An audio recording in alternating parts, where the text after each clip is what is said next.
¿Pero qué? Susurró Luz con la voz rota de incredulidad. La caja estaba llena de joyas, brillaban como si acabaran de ser pulidas, aunque llevaban años ocultas en ese falso libro. Agarró un colgante, tenía algo grabado. Luz Mena, 14/6/1983. Se le heló la sangre, dio un paso atrás, tropezó con el borde de una alfombra y cayó sentada. Su respiración se aceleró, no podía dejar de mirar su propio nombre. ¿Por qué habría joyas en esta mansión con su nombre grabado, si era la primera vez que limpiaba este lugar? Si quieres saber la respuesta, sigue escuchando. Luz Mena tenía 42 años, y aunque sus días cambiaban de dirección con cada cliente nuevo, su vida seguía siempre el mismo recorrido: levantarse antes del amanecer, arrastrar el cuerpo al metro y entrar en casas ajenas como si fuera invisible. Aquella mañana la habían enviado a cubrir la baja de una compañera en una mansión de Pedralbes, en Barcelona. Un encargo puntual, era su primer día allí. No sabía nada de la dueña ni de su historia, solo que debía encargarse de la biblioteca. No hay que hacer gran cosa, solo desempolvar, le habían dicho, y nada se toca más de lo necesario. El mayordomo le abrió la puerta sin amabilidad, con ese gesto endurecido de quien no espera ver sonrisas. La condujo hasta una estancia al fondo del pasillo, y sin mirar atrás, cerró la puerta tras ella. La biblioteca estaba sumida en un silencio espeso, como si la habitación llevara años respirando por sí sola. Todo olía a madera seca, cuero viejo y un perfume sutil que flotaba como un recuerdo olvidado. El polvo no era grueso, pero estaba en todas partes. Sobre los lomos de los libros, en las esquinas de las estanterías, en los detalles de los marcos. Luz se colocó los guantes y comenzó su trabajo con movimientos suaves, casi rituales. Sus dedos recorrían los muebles como quien acaricia reliquias. No podía evitarlo, había algo solemne en ese lugar. Al llegar a una estantería baja, notó un libro que no encajaba con los demás. Era más grueso, sin título, con tapas de cuero envejecido y un broche metálico en el lateral. Lo tomó con cuidado, pensando que quizás estaba mal colocado, pero al moverlo, el broche se abrió solo con un leve clic y, por la sorpresa y un peso inesperado, se le cayó de las manos. No era un libro, era un cofre que se abrió al impactar contra las baldosas. Y el sonido de las joyas desparramándose llenó el silencio de la habitación como un grito inesperado. Luz se agachó de inmediato temblando. Había colgantes, anillos, pulseras, incluso una pequeña tiara. Todas las piezas eran antiguas, delicadas, y parecían nuevas. Pero lo que la dejó paralizada no fue su valor, sino lo que leyó en una de ellas. Tomó un colgante entre los dedos. Luz Mena, 14/6/1983. Soltó la joya como si quemara. Su corazón empezó a latir con fuerza y por un instante sintió que el aire de la biblioteca se volvía más espeso, más irreal. Revisó otra y otra, todas con su nombre, su fecha de nacimiento. La pregunta se formó en su mente como un golpe seco. ¿Quién era ella para estar grabada en ese cofre? ¿Y por qué esas joyas estaban allí, ocultas en lo más profundo de una biblioteca en la que nunca antes había estado? Todavía de rodillas, con los dedos agarrotados por el temblor y el corazón latiendo como si fuera a salirse del pecho, Luz empezó a recoger las joyas con torpeza. No sabía si debía esconderlas, dejarlas allí o simplemente huir, pero no tuvo tiempo de decidir. Una sombra se proyectó en la alfombra a sus espaldas.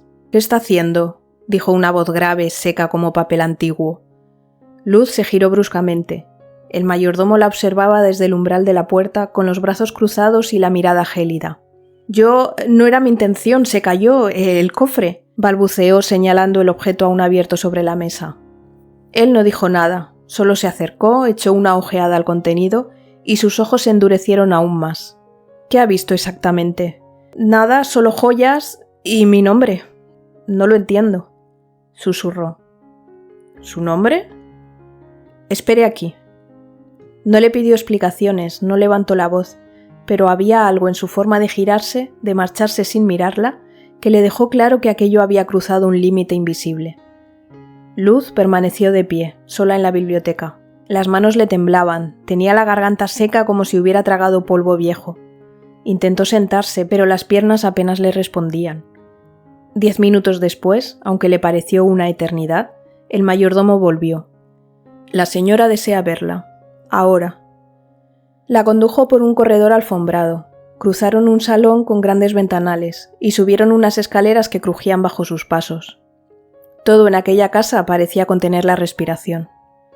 La habitación donde entraron tenía cortinas pesadas y olor a medicina. El aire era espeso, caliente.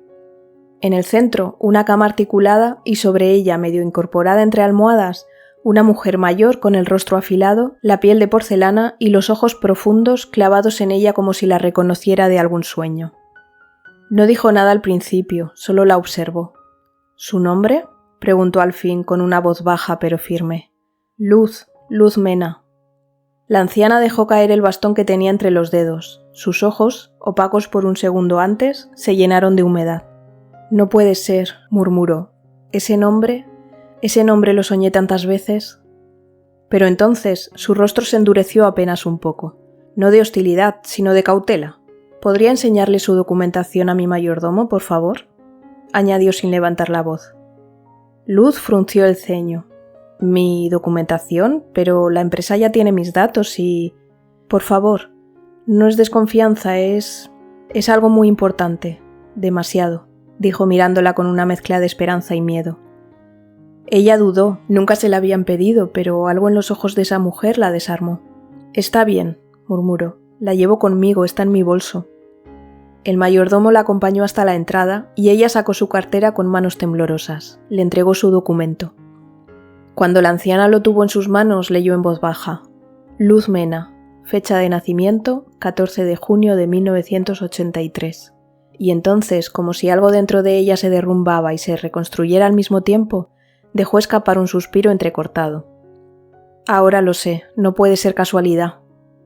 Luz la miró desbordada. ¿Qué está pasando? ¿Por qué tiene usted joyas con mi nombre? Ella tragó saliva, temblaba, pero no era miedo, era algo más antiguo, más profundo. Porque las mandé grabar, dijo con la voz quebrada, para una niña muy importante para mí. Me llamo Carmen Rovira de Ayala y te he estado buscando toda mi vida. Luz seguía de pie frente a la cama sin saber si debía sentarse, salir corriendo o simplemente despertarse de aquella escena imposible.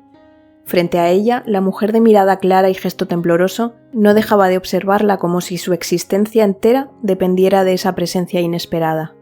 «Usted debe estar equivocada», dijo Luz con cautela, aunque su voz sonaba más herida que escéptica. «Mi madre era una mujer sencilla, me crió sola. No tengo ninguna conexión con esta casa ni con nadie como usted». La mujer respiró despacio. Su pecho subía y bajaba con esfuerzo, como si cada frase que iba a pronunciar necesitara abrirse paso entre décadas de silencios enquistados. «Tu madre se llama Soledad, Soledad Mena». Luz alzó la cabeza como si le hubieran golpeado suavemente entre los ojos. «¿Cómo sabe ese nombre?» «Porque es mi hija». La frase se deslizó entre ellas como una ola lenta que todo lo arrasa sin violencia. Carmen no esquivó su mirada, no intentó adornar lo que había dicho. Simplemente lo sostuvo en el aire, como quien lleva demasiado tiempo esperando poder soltarlo. Yo tenía 17 años cuando conocí a su padre. Él también era joven, trabajaba como ayudante del jardinero aquí, en esta misma casa. Él era alegre, libre, y yo estaba tan harta de las reglas, del té a las 5 y los bailes con hijos de banqueros que ni siquiera me miraban. Fue dulce conmigo, real, mi primer amor, y el único verdadero. Pero para mi familia, inaceptable. Cuando descubrieron que estaba embarazada, se desató el escándalo. La habitación parecía detenerse mientras Carmen hablaba.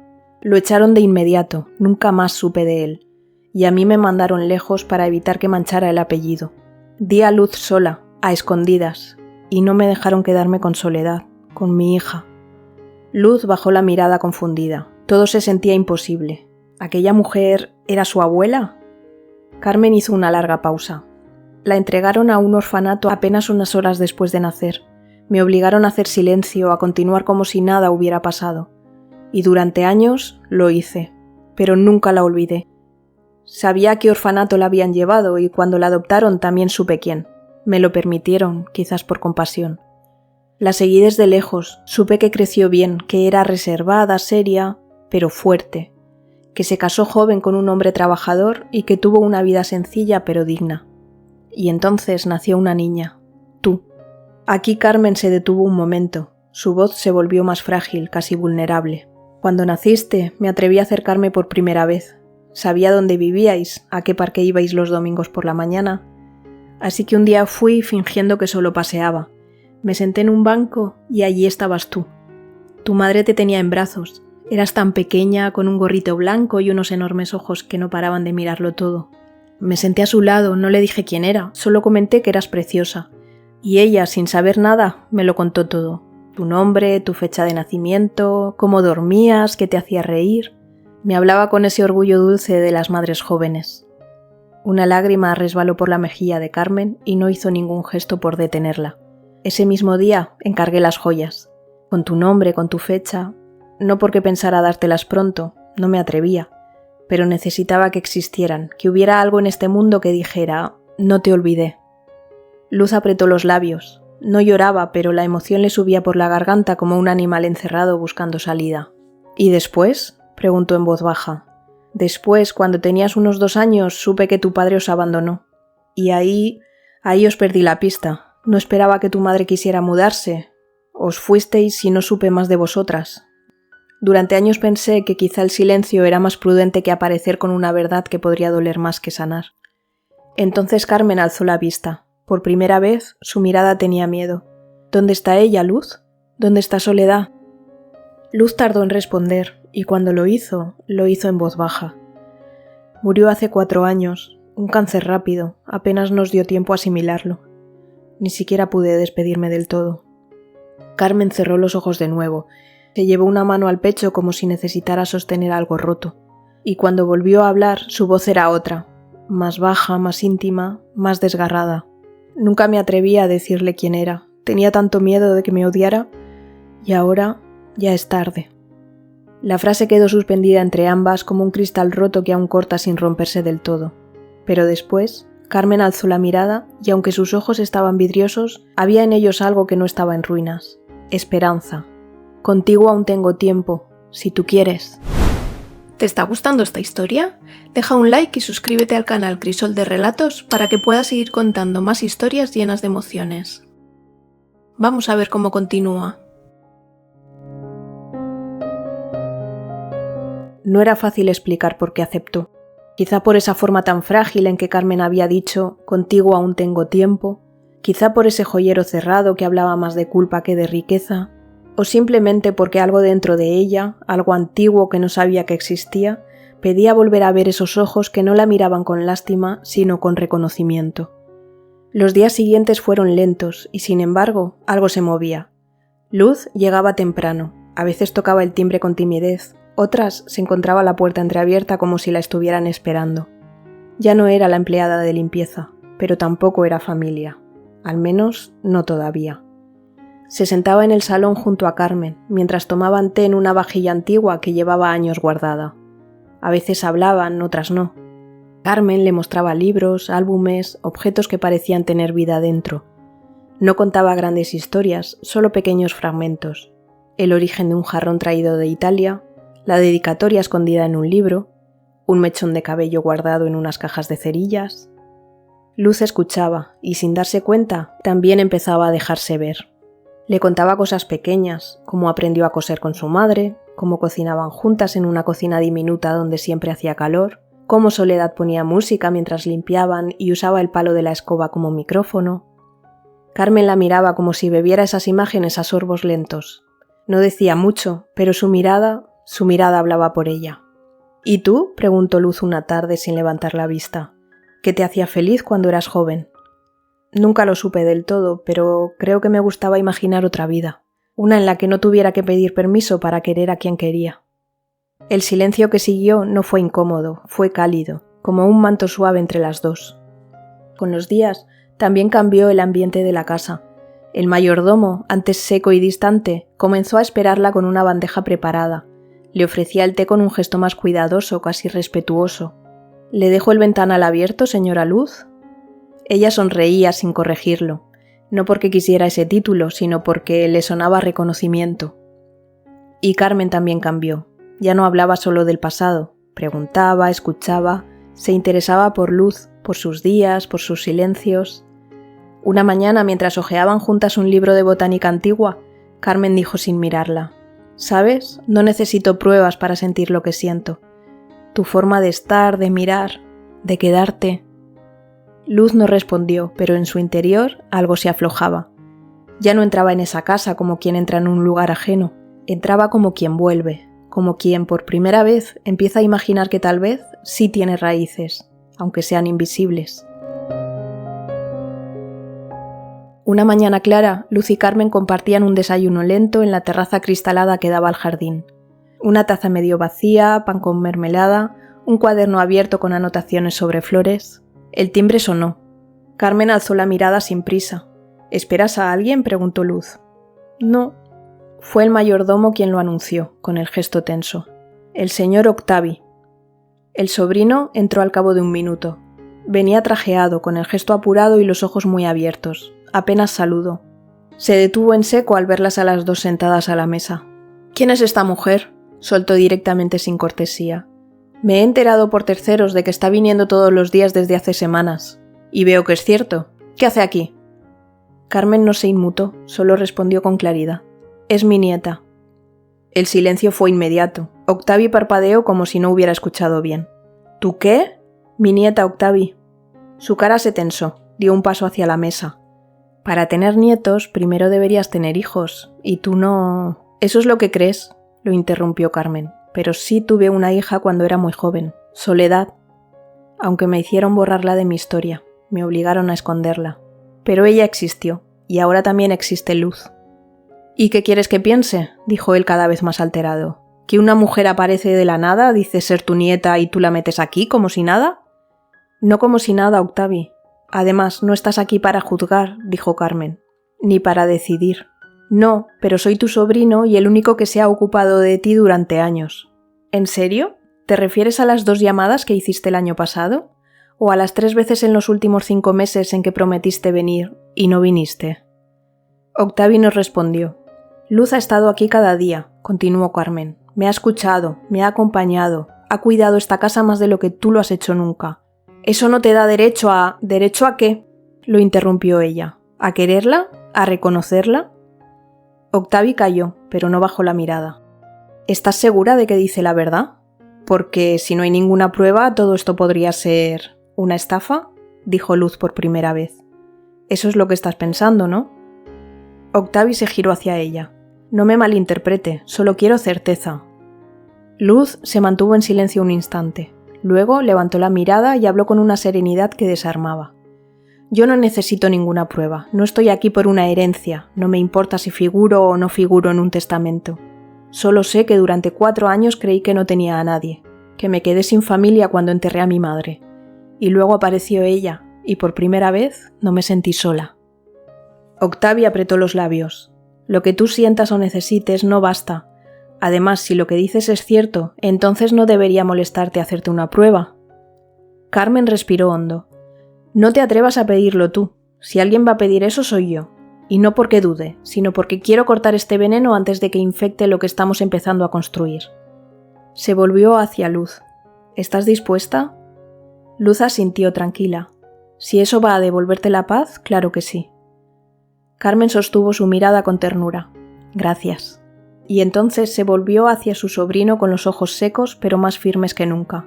Lo triste es que después de tantos años sin venir, lo único que te ha traído hoy es la posibilidad de perder algo que nunca cuidaste. Octavi no respondió, tomó su maletín y se marchó sin despedirse. Cuando el portón volvió a cerrarse, Luz permaneció en silencio. ¿Estás bien?, preguntó Carmen. Sí, porque aunque el mundo entero lo ponga en duda, yo ya sé quién soy. Los días pasaban con el ritmo extraño de las cosas que importan. Lentos pero cargados. Luz seguía yendo cada mañana. Carmen la recibía siempre con un buen desayuno ya servido, con el cojín mullido en su silla favorita y un gesto que decía más que cualquier palabra. Vuelve, este también es tu lugar. La prueba de ADN estaba hecha. Ninguna de las dos hablaba mucho de eso. No por miedo, sino por algo más hondo, como si darle demasiada importancia pudiera romper lo que ya se estaba construyendo entre ellas. Una mañana el timbre sonó temprano. Fue el mayordomo quien abrió. Traía en la mano un sobre blanco con un membrete oficial y la firma de recepción en tinta azul. Lo sostuvo con ambas manos como si pesara más de lo que parecía. «Es para usted, señora», dijo entregándoselo a Carmen con una inclinación leve. Carmen miró el sobre en silencio, lo sostuvo unos segundos antes de girarse hacia Luz, que ya estaba de pie sin decir nada. Ambas fueron al salón, se sentaron frente a frente, en ese sofá antiguo que crujía apenas al acomodarse. «¿Quieres abrirlo tú?», preguntó Carmen. Luz asintió, rasgó el borde con cuidado como si abriera algo sagrado. El papel dentro era sencillo, oficial. Lo leyó primero en silencio, luego en voz baja casi temblorosa. Compatibilidad genética en línea materna, alta probabilidad de relación abuela-nieta, 99,6%. Carmen cerró los ojos, pero no para ocultar el llanto, para dejarlo salir sin resistencia. «Eres mi nieta», dijo entonces. No necesitaba ese papel para saberlo, pero ahora el mundo también lo sabrá.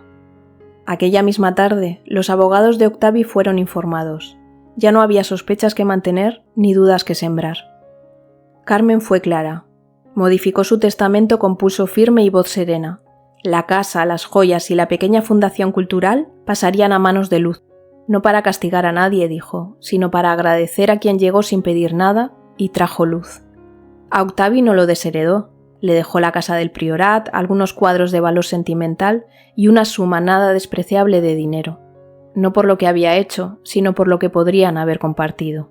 «Sigo creyendo que la familia no se elige», le escribió en una nota breve, «pero uno puede elegir si quiere formar parte o quedar fuera». No hubo más que decir. Días después, en esa misma casa que ya no le parecía ajena, Luz siguió acudiendo, a veces en silencio, a veces con flores para el jardín, a veces con libros de cocina que le habría encantado compartir con su madre. Una tarde, Carmen le entregó una caja pequeña envuelta en tela de lino.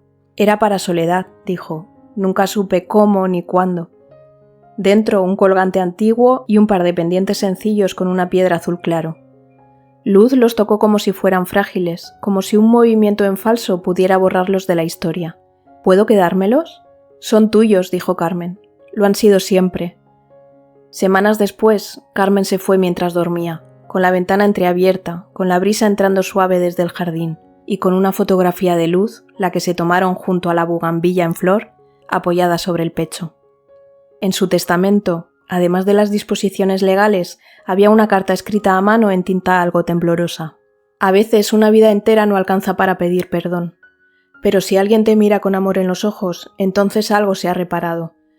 Gracias por darme ese regalo. Gracias por quedarte. Y Luz no necesitó nada más. Un año después, la mansión de Pedralbes tenía otra vida. Convertida en un pequeño centro cultural para niños sin familia, llevaba un nuevo nombre en la entrada: Casa Luz. En el vestíbulo principal, bajo una vitrina de cristal, descansaban las joyas que Carmen mandó grabar décadas atrás. No para ostentar, sino para recordar. Una placa decía: «Para la niña que nunca dejé de buscar y que un día me encontró». Luz abría las puertas cada mañana, ya no como empleada, ni siquiera como heredera, sino como alguien que había aprendido a pertenecer. Y cuando alguien le preguntaba cómo había empezado todo, respondía con una sonrisa suave, con un poco de polvo y una verdad que llevaba años esperando ser encontrada. ¿Alguna vez sentiste que tu historia tenía un vacío hasta que alguien llegó y lo llenó? Cuéntanos si tú también has vivido algo que parecía imposible y terminó siendo verdad. Esta historia no trata solo de joyas perdidas, trata de identidades recuperadas. Compártela con quien necesite recordar que nunca es tarde para ser reconocido.